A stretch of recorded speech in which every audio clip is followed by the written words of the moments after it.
What's up, MidJourneyers? So you want to become a MidJourney god?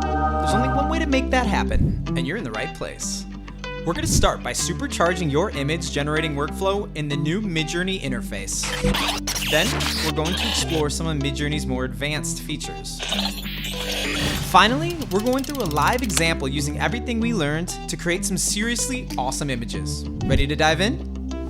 Welcome to the new MidJourney interface. If you haven't been introduced already, let's take a quick tour. The web app became available to all on August 22nd and brought some great quality of life changes.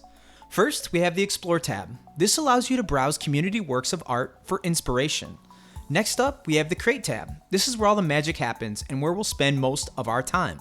The Organize tab saves all those beautiful generations we'll be crafting, so nothing is ever lost. Personalize is a relatively new feature, but not something we're going to cover today. Be on the lookout for that in a future video.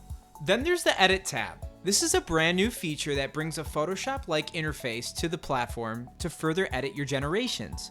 We'll be diving in further to explore all of its capabilities. Next, we have Chat, which is another way to brainstorm and interact with the community. Finally, there's Tasks, which we don't really care about. Let's generate our first image. Now, if you've previously used Discord to generate images, you're probably familiar with the Imagine command, but we'll no longer need that. Simply type your prompt in and hit enter. After a relatively quick load, ta-da, your images are there. Before we continue on though, let's talk a little bit about prompt theory. To bring your vision to life, you want to use precise, clear prompts to get precise results. Using vague or ambiguous prompts will leave a lot of the interpretation up to MidJourney. For example, the prompt Golden Retriever is not descriptive and relies heavily on MidJourney to produce the composition, expression, environment color, etc. So how do we add more precision to our prompt? Think about your subject, in this case the Golden Retriever. What medium should the image be on? What environment should it be in? All of these combine to bring that specific vision in your head to life. Now, you don't have to use all of these. In fact, let's just add a couple to our original prompt. Notice how these elements help to clarify and bring to life the vision in your head. Let's take it a step further. The next prompt incorporates more elements to produce an even more stunning and visually appealing image. I was very clear with what I wanted the image to look like, and it paid off.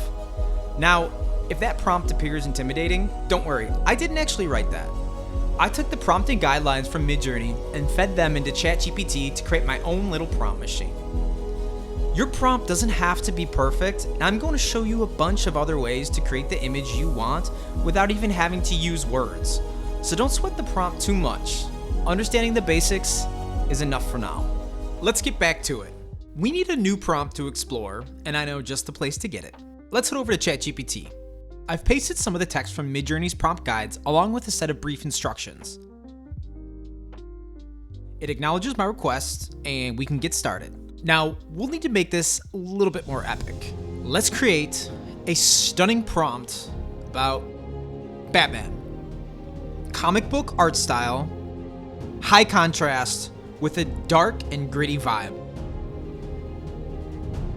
Perfect. Now, all we have to do is copy it, head back over to MidJourney, paste it, and send it.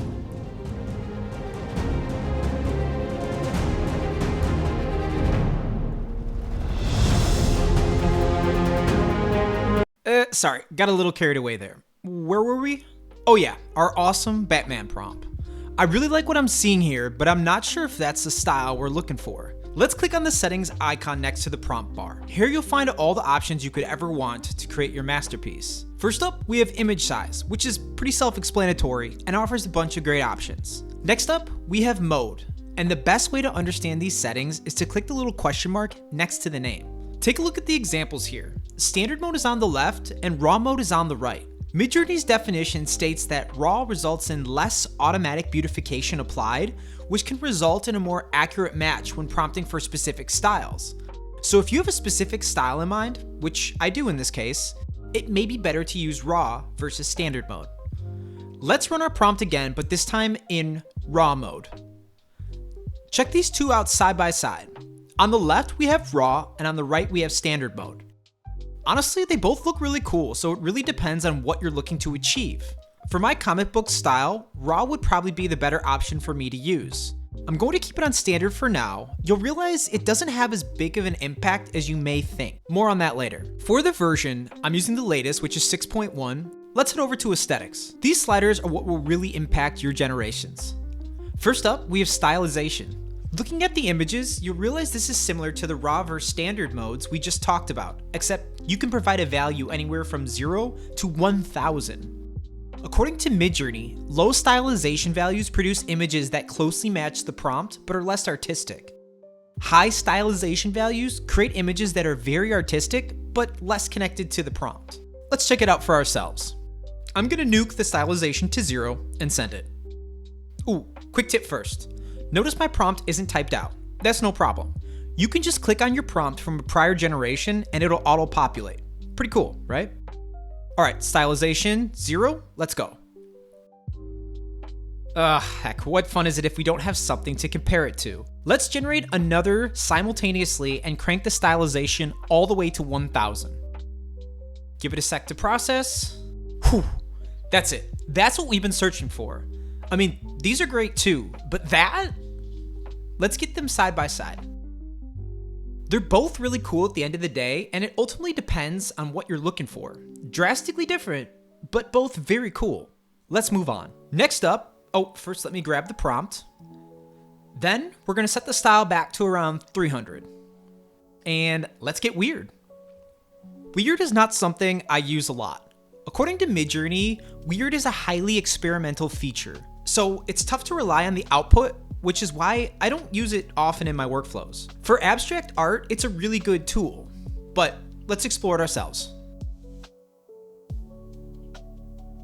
It's just sort of weird. If you like it, you do you. If not, then that's one less thing you have to worry about. But just know, weird sort of just does random things. Okay, on to the last in the aesthetic tab, we have variety. Variety, or chaos as it's otherwise called, is in a very similar boat to weird for me. I use it more than weird, that's for sure, but only a little bit. Chaos influences how varied the 4 images are in the grid. In my mind, that means I can expect my 4 images generated to look different, which I like. It's just the unexpected results part that I don't. This will make a lot more sense when I show you. See, I'm glad to have options, just not when they look like that. They almost completely ignored my prompt instructions, and somehow Daredevil made an appearance. If you're going to use variety, then I suggest keeping it to 10 or 20 value. It adds a bit of variety with minimal extracurricular activity. Let's revisit that generation I really liked from before. Let's see if generating that one again with raw mode makes a difference.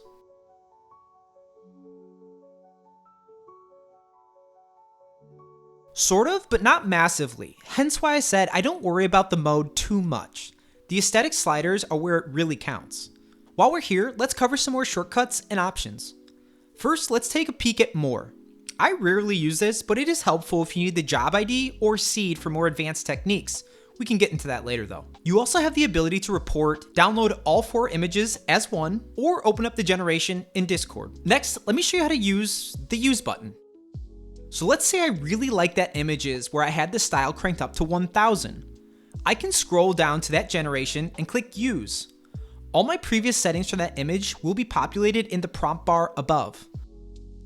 Notice my settings didn't change, but when I click generate, the style is at 1000.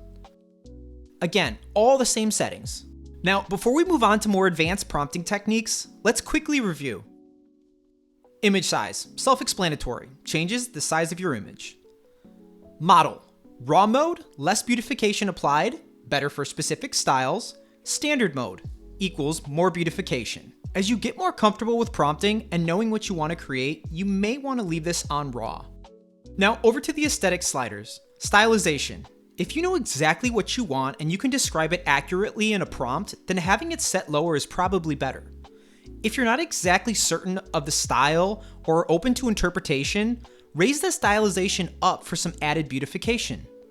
Weirdness, don't touch. Just kidding. It's a fun one when you're feeling a little wacky or could use a touch of inspiration. Finally, there's variety. Set this to 10 or 20 to vary up the images in the grid, or a lot if you really want to crank up the wackiness. Time for some advanced prompting techniques. We're going to set the mood by switching over to dark mode, which is located right here. Let's create a new prompt to play with. Back over to our prompting engine. This time we're going to go with the unicorn prompt, and it better be good. Works for me. Let's copy that and paste it back into MidJourney. When I'm first starting a new project, I'd like a little variation before I settle in on a final style and image.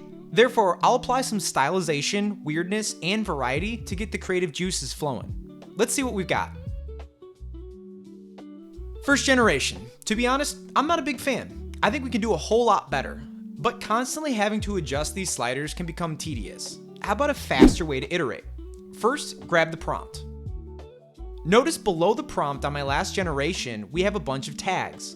These all represent a detail of the process used to generate this image. We have chaos, also known as variety, AR, which stands for aspect ratio, or the image size we explored earlier, style raw, which is the mode, stylize, and weird. You'll notice that the numbers listed next to chaos, stylize, and weird are the values we set our sliders to. So how can we use these to speed up our creative process? Invoke the parameter of your choice by typing -- followed by the tag you'd like to create multiple generations of. In this case, I want to create multiple generations with differing stylized values. Therefore, I'll type stylize after the -- Next, I'm going to open up a bracket and put 4 numbers in there separated by commas. Remember that stylized values can be anywhere from 0 to 1000. So, this should produce 4 different generations with varying stylized values at 0, 250, 500, and 1000. Let's give it a go. As prompted, our first image was generated with a stylized value of 0. Next, we have one at 250, then 500, and finally, I realize I made a mistake here, but we can learn from it. I noticed that when I typed in my prompt, I accidentally typed in 100 versus the 1000 that I meant. Since 100 is the default value of stylize, you'll notice that it didn't appear anywhere in prompt details.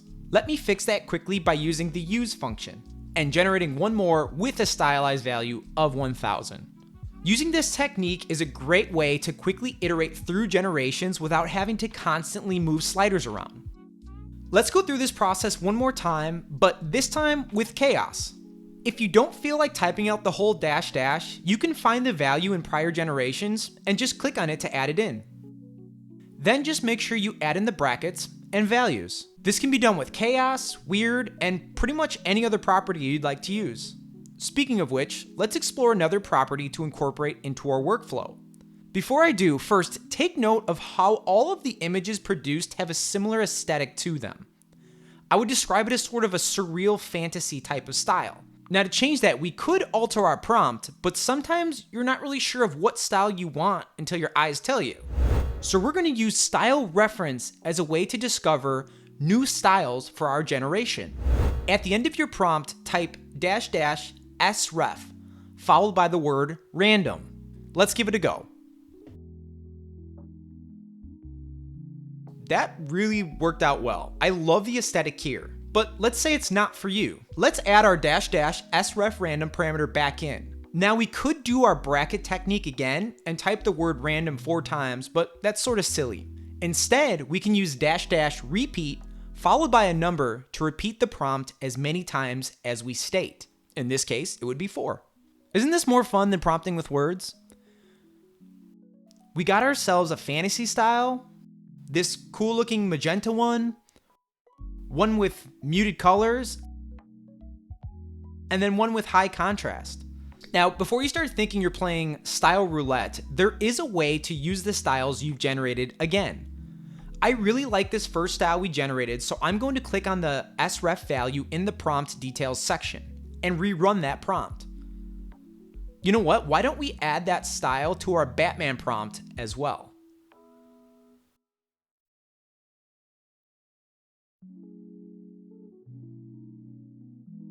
Unicorn's still looking good and consistent with the style we picked. Now, what about them Batmen? Pretty cool, right? Totally changed the style from our previous generations. Note that when you use these style references, they can trump the styles used in your prompt. but I'll show you a way how to handle that later. Now, styles don't have to come from words or numbers. We can use images as well. Let's take our unicorn prompt and combine it with a new style from a previously generated image. Who's this handsome fellow? Let's click on the image. At the bottom, you'll notice 3 options that include image, style, and prompt. If you don't see these 3 selections, just click on more options. Now, watch what happens when I click style. See how our image gets added to the prompt? Let's see what happens.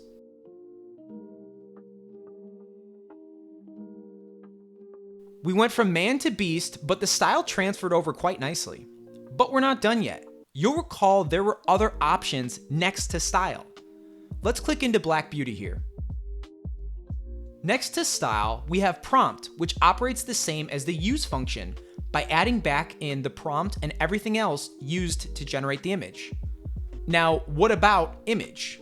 I'll go over this in a minute, but first I want to show you a secret setting.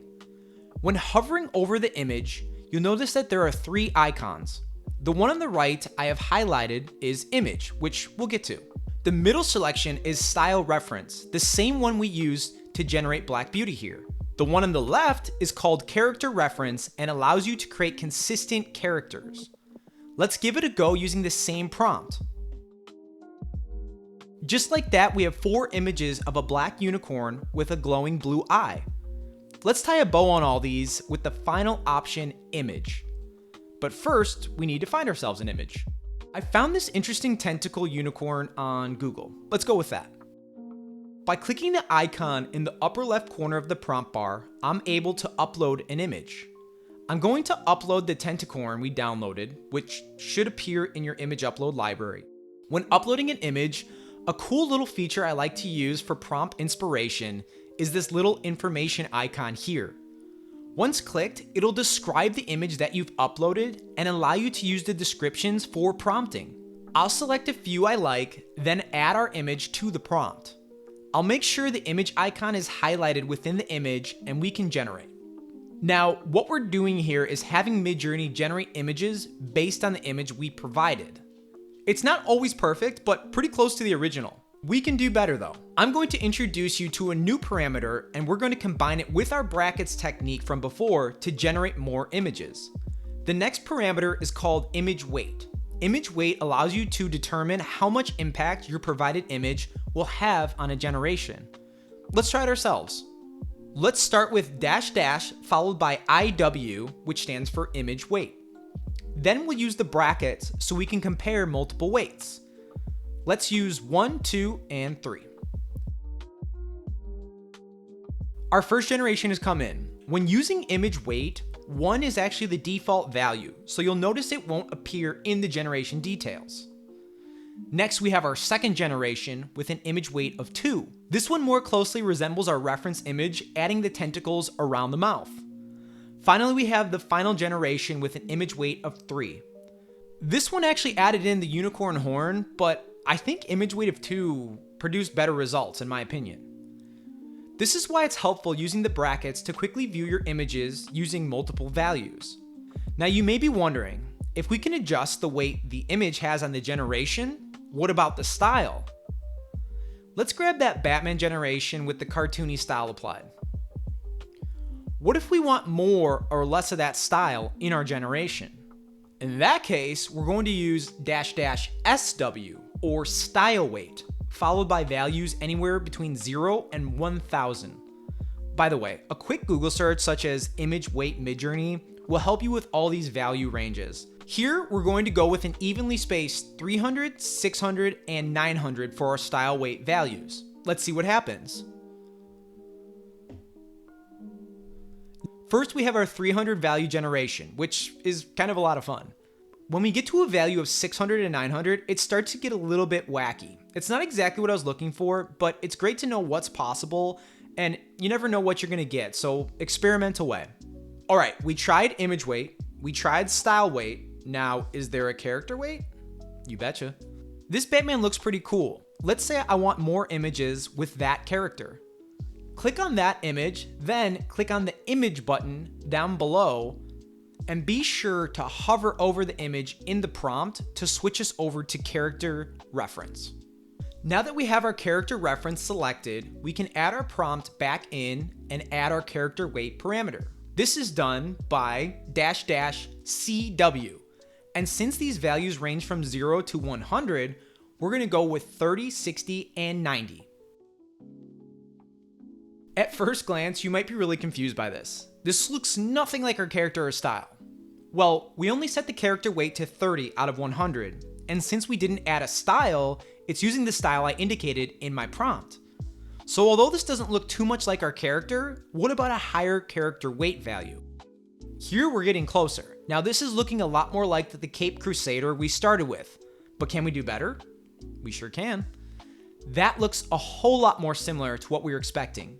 In this case, the higher character weight value of 90 was needed to get a consistent looking character. These values will all have different impacts from image to image, so play around a bit with these values and don't give up after one generation. Now, if we want to get crazy, we can start combining these tactics. I'm going to click the image in the prompt details to bring character reference back into my prompt. Then I'm going to select the style icon. Sometimes the icons can be a bit finicky, so if you notice one goes away when selecting another, you may just have to add the first one back in. Alright, now you'll notice we have both our character reference and style reference icons selected in our prompt image. Let's see what happens.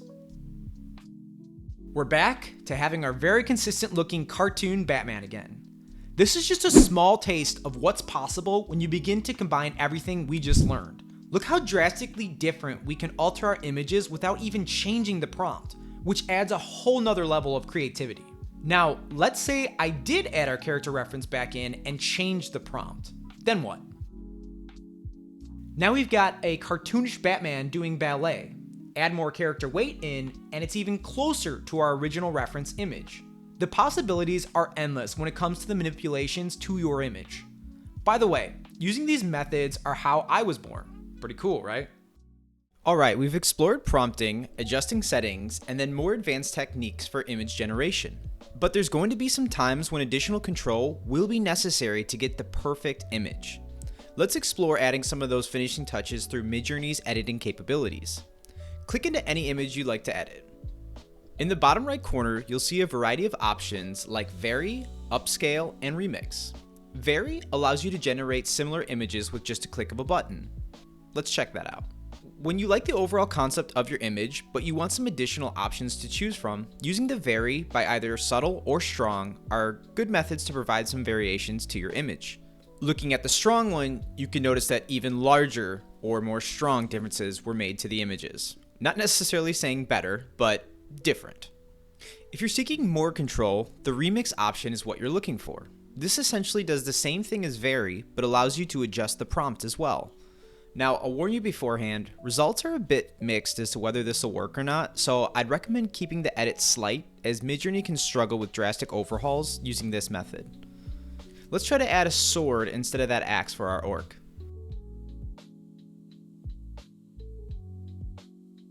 Well, unfortunately, it doesn't look like I got my sword, and also it looks like the image quality has degraded quite a bit in each one of these. Look, I'll be honest with you, I don't ever use Vary or Remix. However, they're there and I wanted to show you what they do. Now let's move on to some more useful features that I think you're really going to like. We're going to use a different image for these next two, which consist of pan and zoom. Now take a look at this image here. You'll notice that the top of the chef's hat is cut off, and also he appears to be holding some sort of utensil, but you can't really make out what it is. It's a pretty awkward composition, so let's see if we can fix this using the pan tool. In this case, I want to see more of the image lower, so I'm going to hit the pan down. Let's see what this does. Okay, see how the chef hat is still cut off at the top? It only added to the bottom of the image since we clicked pan down. And you'll notice that we've received more of that image, so we can actually see what he's holding, which adds a much nicer composition. One thing I do want to point out is you'll notice that the aspect ratio did change when we used the pan. This isn't always going to work, especially when you're using it for something very specific, so let's explore another option here. What if we were to choose zoom instead? You'll notice that you have the preset options to zoom out either 1.5x or 2. However, clicking that little pencil in the bottom right will allow you to adjust the zoom to whatever you'd like. Just know that the max is 2 here though. Let's generate that image again, but at 2x zoom.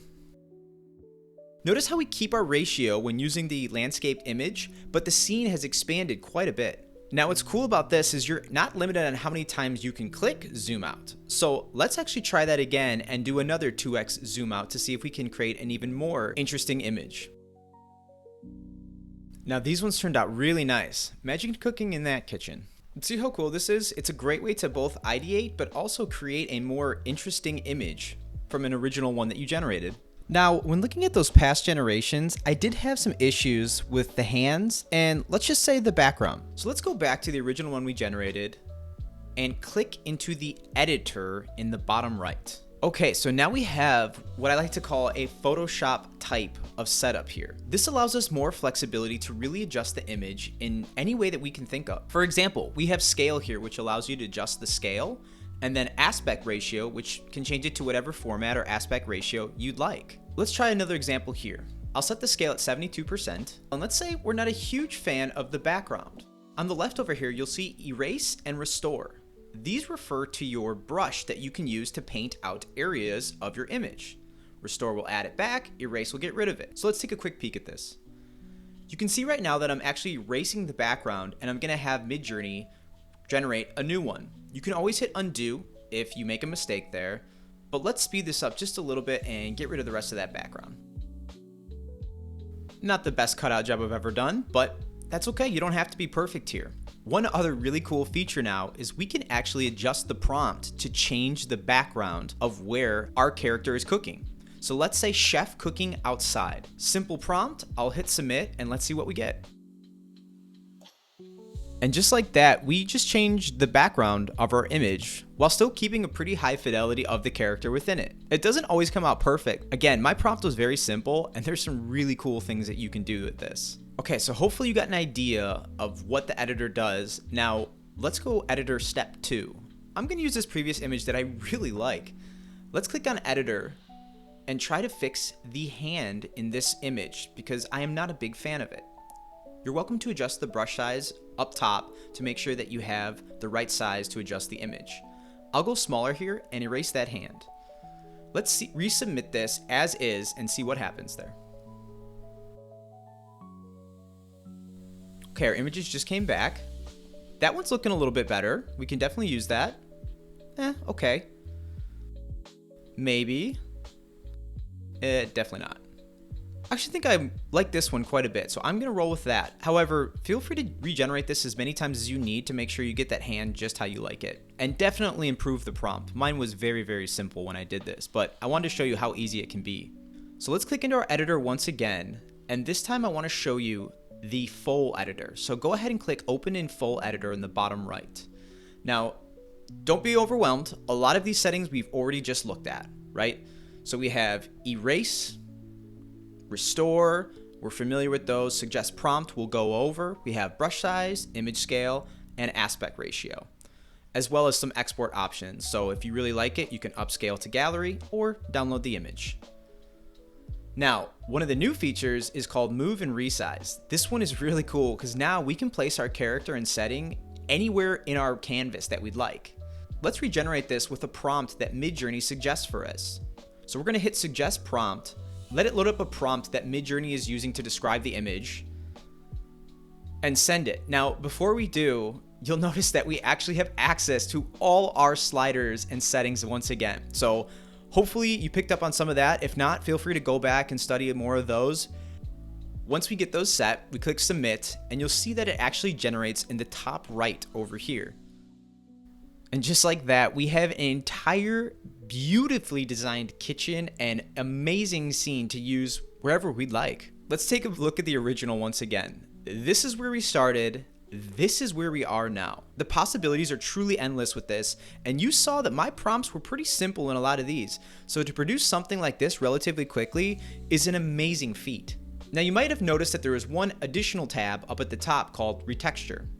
I'm quickly going to switch over to a plain white shoe that I generated in MidJourney. My favorite one is the top left, so let's go click into that, and let's go about retexturing this shoe. So I'll click into the editor, click into full editor, go to the Retexture tab, and then type in a prompt of how I want to retexture that shoe. Let's start with a rainbow colored shoe. And as you can see, we now have a rainbow colored retextured shoe. But I'll tell you this, that prompt was kind of weak. Let's add a better prompt and see if we can make it look even cooler. Okay, so I went back to ChatGPT and found a really cool looking prompt. Let's give this one a try. Those are looking much better. Imagine being able to prototype shoes like this just using words to quickly retexture a white shoe into whatever it is that you want to see. Like more of a graffiti style, or you can always just go with the good old-fashioned Nike shoe. The retexture feature here is really cool. It definitely depends on what setting you're using it in, but don't sleep on this feature as it can create some really cool works of art. We covered a lot today, so don't worry if it doesn't all stick. Start with the basics and build up from there. If you found value in the video today, please consider giving me a like, and I'll catch y'all in the next one.